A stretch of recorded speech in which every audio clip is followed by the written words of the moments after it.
Hi and welcome back to learning how to play the tenor banjo or mandolin, whatever your choice is here today.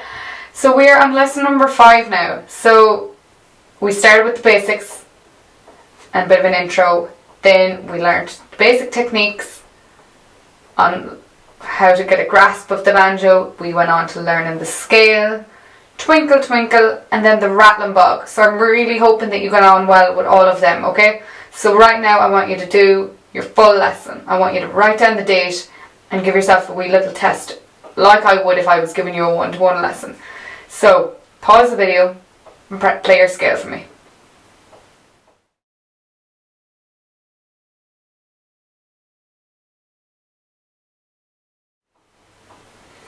After you've done that, I want you to now practice Twinkle Twinkle. So pause it again and give yourself a score. Say very good, well done, needs more work, whatever, because there'll be certain weeks you'll concentrate on some tunes.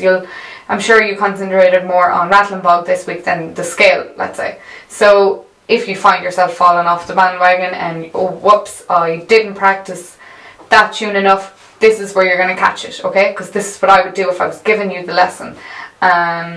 So I'm hoping that you're going to take up that role for me. So do pause the video, play through all your tunes, and last but not least, Rattling Bog.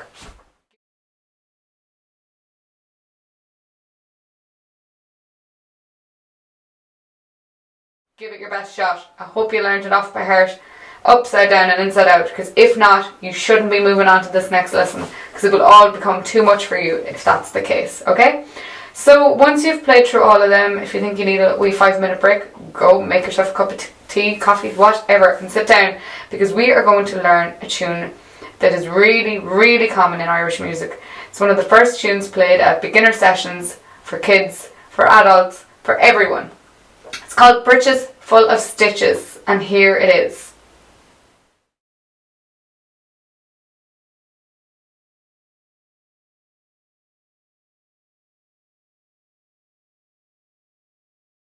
Okay, so this is a polka in the key of G, and it's quite bouncy. It's got a bit of life to it. I think that's why everyone loves it.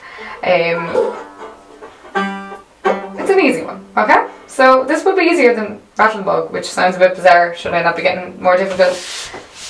But there's method in my madness, and you won't know that until we're finished at the very end, okay? So pause the video, play your first part once. Play it twice if you want, but just get a feel for it, okay? Just start with the first part. Okay, and once you've done that, I want you to pause the video again and play the second part. Doesn't matter if it's once or twice, whatever suits you, whatever amount of time you have today. Do pause right now and play your second part. So, you've noticed that there's a high E in the second part, okay? So back to the image that was in the very first lesson of the basics. Here is where high E is. It's actually this string here. So learning the banjo is quite mathematical, it's quite step by step, even though I made reference to how music isn't like learning equations, it's all getting a grasp for it and doing it whatever way you feel is easiest. But just this thing in particular I find very easy to explain like this, okay? So we start with D, and you know your scale off by heart, it's D to high D. And after, that is the whole range of notes. So what comes after high D is the same as what comes after D, is E. So high E. So because all the notes are open 1, 2, 3, 4, open 1, 2, 3, 4, it goes like that.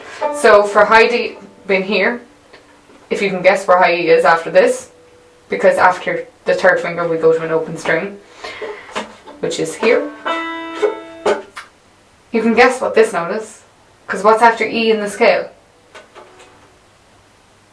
F. So it's high F. Then comes high G. Because G comes after F. And after that comes high A. High A.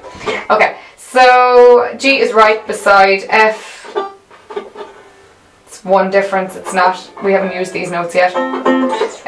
F natural and C natural, don't worry about them, won't be using them for quite a while. So now you know all these notes, and then it's high B and so on and so forth, but don't worry about them yet. they're much more complicated. And the tunes are usually complicated that have those. So now you know where high E is for the second part of Britches full of stitches. So I'm going to get you to pause this video right now and play the whole tune through. First part twice, second part twice. Take your time. This is going to take you about 5 minutes plus to get through the whole thing. It may take you 10 minutes, so do take your time. Don't beat yourself up. Don't expect yourself to be able to just relay it back like the way I do. Take your time. Pause the video.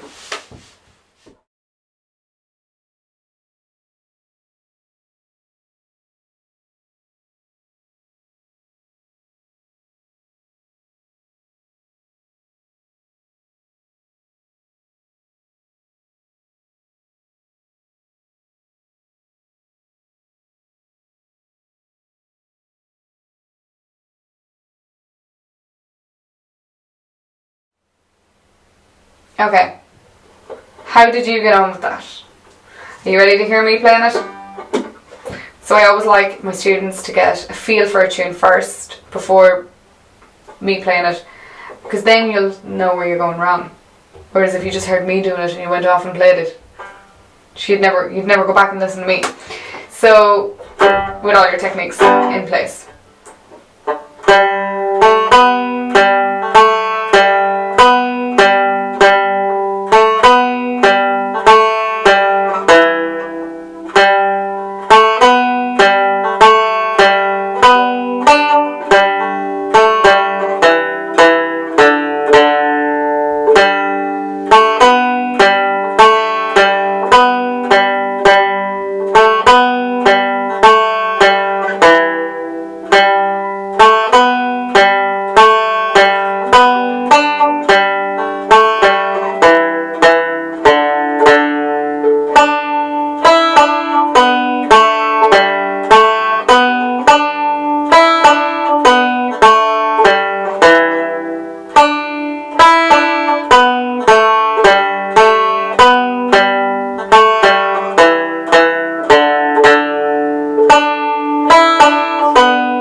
So apologies about the swaying, I only found myself doing that towards the middle of the tune.